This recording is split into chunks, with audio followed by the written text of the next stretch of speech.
ఈరోజు కొంతమంది నిన్ను అంటుండొచ్చు, పద్దాకలు దేవుడు దేవుడు దేవుడు పిచ్చోడ్రా, దేవుడు పిచ్చోడు. ఆ టైటిల్ పొందితే ధన్యుడివేను. దేవునికి మహిమ. నా దేవుడు నీకు తోడై ఉండి నిన్ను ఆశీర్వదించి నీ తలనెత్తినప్పుడు నీ దీన స్థితిని, నీ పాత గతిని చూచిన వారు ఆశ్చర్యపోయే అనుభవాల్లోకి వెళ్ళిపోతారు. ఏంటి వాడి దగ్గర ఉంది మా దగ్గర లేదంటే భక్తి.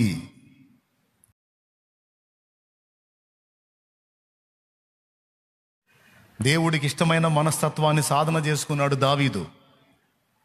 గొర్రెల దొడ్లో ఉన్నాడు. అన్నలు అవమానంగా మాట్లాడతారు, ఫ్యామిలీ పట్టించుకోవద్దు, తేలిగ్గా మాట్లాడతారు. తండ్రి సమూయేలు వచ్చి, యెషయి దావీదు తండ్రి, ఏమయ్యా యెషయి, నీ కొడుకులందరినీ నా ముందుకు రప్పించంటే పొలంలో గొర్రెలు మేపుతున్నాడు కూడా పిలవాలిగా.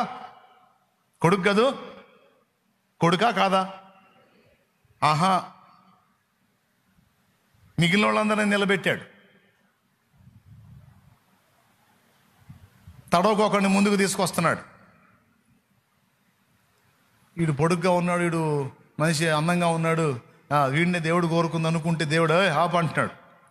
సమయంలాగా అడిగా పక్క పంపించి అంటున్నాడు. తడవకొకడిని పక్కకు పంపించేశాడు. మొత్తం అయిపోయారు. సమయాలకు ఆశ్చర్యం, ఏమయ్యా ఆ యెషయి నా ముందుకు తెచ్చిన వాళ్ళ పక్కకు పంపించి అంటున్నావు, ఇంకెవరినైనా నువ్వు కోరుకుందండి, ఇంకొకడు ఉన్నాడు పిలవమను అన్నాడు. ఇంకొకడు ఉన్నాడు పిలవమను. ఏమయ్యా యెషయి, ఇంతమంది పిల్లలా, ఇంకెవరైనా ఉన్నారా?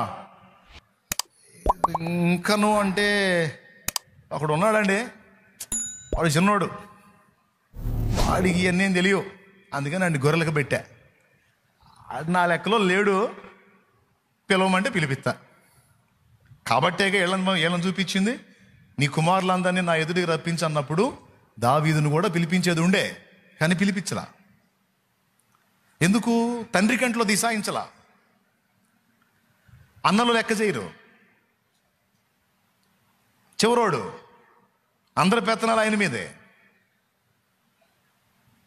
దీనుడు, దేవుని ఆరాధకుడు, దేవుడంటే పిచ్చి, దేవుడంటే పిచ్చి. ఈరోజు నువ్వు వచ్చావు చూడు పిచ్చిగా, దేవుణ్ణి ప్రేమించి, నాకు ఈరోజు అవకాశం ఉంది, ఈ హోల్ నైట్లో నేను ఎందుకు ఇంటికాడ నిద్రపోవాలి, నా దేవుని సన్నిధిలో గడుపుతాను. నువ్వు వచ్చావు చూడు దేవుని ప్రేమించి. ఇదే పిచ్చి ఆయనకి.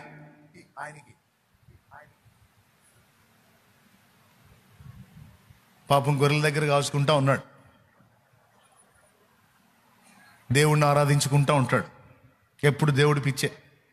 ఆ పొలంలో గొర్రెలు దోలటం, ఆ కొండల్లో గొర్రెలు దోలటం, ఏడో చోట కూర్చోవటం, ఆయన్ని గురించి ధ్యానించటం, ఆయన ఆరాధించుకోవటం, ఆయన మయంపరుచుకోవటం. ఇక ఆయన లోకం.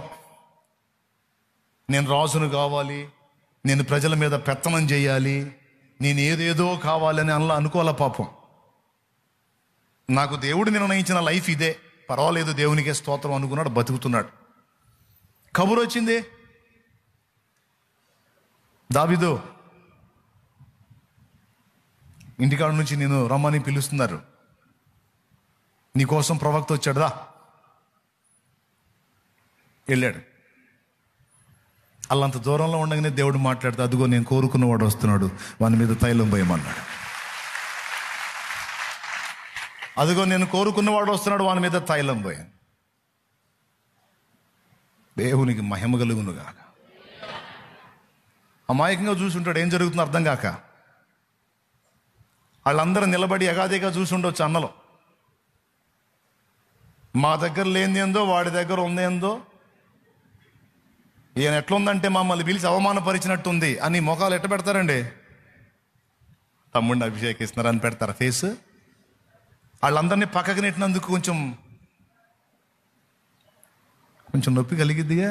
ఫేస్లు ఎట్ట పెట్టుంటారు, మీరు పెట్టండి. ఎట్ట పెట్టుంటారో కూడా మన వల్ల కాదు ఇప్పుడు పెట్టాలంటే. ఆ ఫేస్లు ఎగాదిగా చూసుంటారు. మా వల్ల గాంధీ వీడి వల్ల ఇద్దా, మా దగ్గర లేనిది వాడి దగ్గర ఉంది అని చూసుంటారు. వాళ్ళు అలా ఎందుకు చూస్తున్నారో, సమూయేలేమో ఆశ్చర్యంగా చూస్తున్నాడు వెనకెళ్ళి. దేవుడు కోరుకున్నాడా? ఈ చిన్నోడిని కోరుకున్నాడా? ఇశ్రాయేలుకి రాజా, సౌలు తర్వాత ఇశ్రాయేలుకు రాజా, ఈ బాలుడు వెళ్తాడు ఆ ఇశ్రాయేలునే. ఆయన నిర్గాంతపై చూస్తున్నాడు, తైలం కొమ్ములో నింపుతున్నాడు. నాకు తెలిసి యెషయి వాళ్ళ ఆవిడ కూడా ఆశ్చర్యపోయి చూస్తుండొచ్చు. వీడు గొర్రెలకే సరిగా పనికిరాడు అనుకుంటే వీడిని కోరుకోవటం ఏంది? వీడు రాజైంది. నా దేవుడు నీకు తోడై ఉండి నిన్ను ఆశీర్వదించి నీ తలనెత్తినప్పుడు నీ దీన స్థితిని, నీ పాత గతిని చూచిన వారు ఆశ్చర్యపోయే అనుభవాల్లోకి వెళ్ళిపోతారు.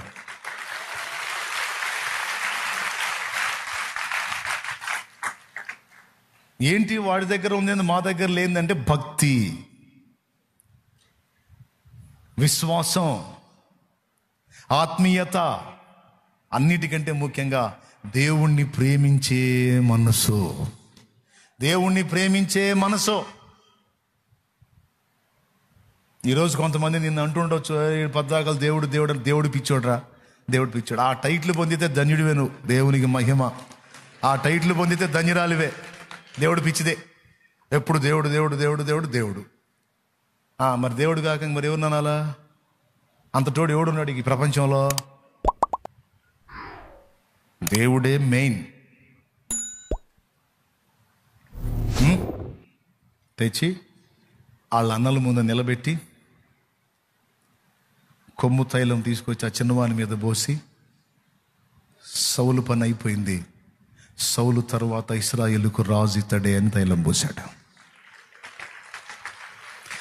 ఎన్నికలేని నన్ను ప్రేమించి, పాళెంలోకి మందసం వస్తుంటే ఎట్లా ఎట్లా ఎట్లా చేశాడు?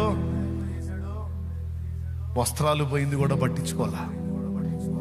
నా దేవుని ముందు నేను ఎప్పుడు దీనుడనే. ఇశ్రాయేలుకు నేను రాజునైతే కావచ్చు, ప్రజలకు నేను రాజునైతే కావచ్చు, కానీ నా దేవుని ఎదుట నేను ఎప్పుడు దాసుడనే. ఆయన ఎదుట నేను ఎప్పుడు దాసుడనే.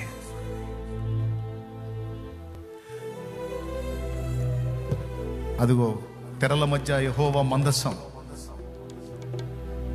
ఎన్నికలేని నన్ను ప్రేమించి లోకము నుండి నన్ను వేరుపరచి, ఎన్నికలేని నన్ను ప్రేమించి లోకము నుండి నన్ను వేరుపరచి, నీ సన్నిధిలో నీ కౌగిలిలో, నీ సన్నిధిలో నీ కౌగిలిలో నిత్యము నిలువగా పిలిచావు. మలిన బ్రతుకును నూతన పరచి, మలిన బ్రతుకును నూతన పరచి, పరిమళ సువాసనగా నన్ను మార్చినావు. మీ కాలు అంటది. ఏ కాలు? ఎవరి కాలు? మీ కాల. ఆ మీకాలు ఆ సౌలు కూతురు, దావీదు భార్య. సిగ్గుందా? ఏం బుద్ధులు ఈ బుద్ధులు? ఆ ఒంటి మీద వస్త్రం పోయేది కూడా కానుకుంటే ఎగురుతున్నావే. ఒక రాజు అంటే ఆ టీవీ, ఆ హుందా, ఆ దర్పం కనపరచాలి. నువ్వు రాజులాగా ప్రవర్తిస్తున్నావా? ఆ రాజు హోదాని, ఆ దర్పాన్ని, ఆ హుందాతనాన్ని కనపరుస్తున్నావు నువ్వు? ఏం చేస్తాలు ఈ చేష్టాలు అని తన మనస్సున ఆయనని హీనపరిచింది, మాట్లాడింది, బయటపడింది. దావీదేమన్నాడో తెలుసా? మీకాలు గొర్రెలు కాసుకునేవాడిని, దీనుణ్ణి, అందరిలో ఆఖరుణ్ణి, అవమానాల్లో బ్రతికినోడ్నే, తృణీకారాల్లో తిరస్కారాల్లో బ్రతికినోడ్నే. నన్ను తెచ్చి మీ నాన్నను తప్పించి ఇశ్రాయేలు సింహాసనం మీద ఎక్కించింది ఆయన. ఆయన ఆయన ఆయన నేను ఇశ్రాయేలు జనాంగానికి రాజునే కావచ్చు, కానీ నా జీవము కలిగిన దేవునికి నేను ఎప్పుడూ దాసుడనే. ఆయన దగ్గర నాకు అతిశయము లేదో, నా అతిశయమే ఆయన. నా ఆనందమే ఆయన, నా సంతోషం, నా సంబరమే ఆయన. నువ్వు అనుకుంటే నాకేం చిల్లులు పడతాయా? అనుకో.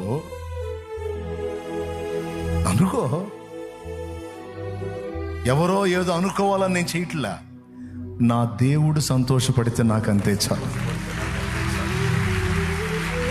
ఏ రాజు చేయలట్లా.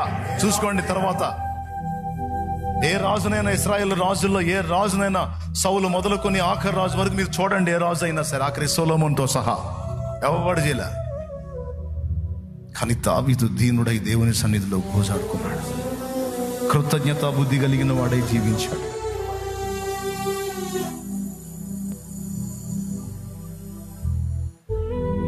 ఊహకు మించిన కార్యము చేసి ఉన్నత కృపలు నన్ను దాచినావు. గమ్యమే తెలియని ఏ పయనములో. తమ్ముడు, దేవుడు ఊహకు మించి ఉన్నత స్థితిలో ఉంచితేనే మెచ్చుతావా? దేవుణ్ణి గణపరుస్తావా? నో. ఇప్పుడు దీన స్థితిలో ఉండగానే నువ్వు దేవుని మయంపరచు, దేవుని గణపరచు. ఇలా చేస్తే తర్వాత దీవిస్తాడని కాదు, దీవించకపోయినా నేను ఇంతే ఉంటా. యేసయ్యా, నీవు నన్ను హెచ్చిస్తావని భజన చేయటం కాదు, హెచ్చించకపోయినా నీ ఎడల నేను ఇంతే ఉంటా. ఎందుకంటే నువ్వు నన్ను ప్రేమించి నా కోసం ప్రాణం పెట్టావు. నువ్వు ఏమంటారు? అంతే అంటారా? హెచ్చిస్తాడని భజన చేస్తారా? హెచ్చించినా హెచ్చించకపోయినా తండ్రి, ఇంకా కష్టాలైనా సరే నిన్ను నా గుండెల నిండా మయంపరుచుకుంటాను, నీకు ఇష్టంగానే బతకాలని ఆశపడతాను. తమ్ముడు, చెల్లి, ఈరోజు రక్షణ పొందావు. నువ్వు రక్షణ శిరస్త్రాణాన్ని ధరించావు. అనేకులకు లేని కృప నీకు ఇచ్చాడు దేవుడు. ఇప్పటికే కృప పొందావు నువ్వు, ఇప్పటికే కృప పొందావు నువ్వు, ఇప్పటికే కృప పొందావు. ఇంకా పొందబోతున్నావు, ఇంకా పొందబోతున్నావు, ఇంకా ఇవ్వబోతున్నాడు నా దేవుడు నీకు కృప. ఇంకా ఇవ్వబోతున్నాడు. ఆయన పరిపూర్ణత నుండి కృప వెంబడి కృప పొందబోతున్నావు నువ్వు. ఇప్పటికి పొందావు, ఇంకా పొందబోతున్నావు. మనం ఇంకా పొందబోతున్నాం. ఏం కృంగిపోవద్దు, ఏం కలత చెందొద్దు.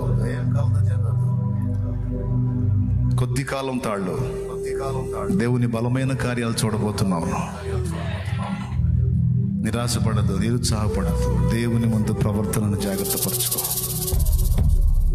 అవిశ్వాసిలాగా ఆందోళనలో బతకొద్దు. దేవుని బట్టి ఆనందంలో బ్రతుకో. నేను కృంగిపోను, నేను కుమిలిపోను. నా దేవుడు ఉన్నాడు. ఆయన చూచుచున్న దేవుడు, ఆయన చూచుచున్న దేవుడు. ఆయన నాకు కృపనిస్తాడు అనే విశ్వాసంతో, ధైర్యంతో ఆయనలోని ఆనందంలో కొనసాగు. ఇంకా ఆయన్ని ప్రేమించి ఆయన దృష్టికి మంచి వాళ్ళకి ఇంకా ఏం చేస్తాడన్నదో తెలుసా? ఏది జరిగినా అది మేలుకొచ్చేటట్టు చేస్తానని రాయించాడు. ఈరోజు నువ్వు కీడును అనుభవిస్తున్న నీకు, నీవు అనుభవించే ఈ కీడులన్నీ నీకు మేలులుగా మారుతాయి అనేది లేఖనం చెప్తున్న సాక్ష్యం. దేవుని ప్రేమించు వారికి మేలు కలగడానికే సమస్తము సమకూడి జరుగుతున్నాయి అన్నాడు. ఎంతమంది నమ్ముతున్నారు?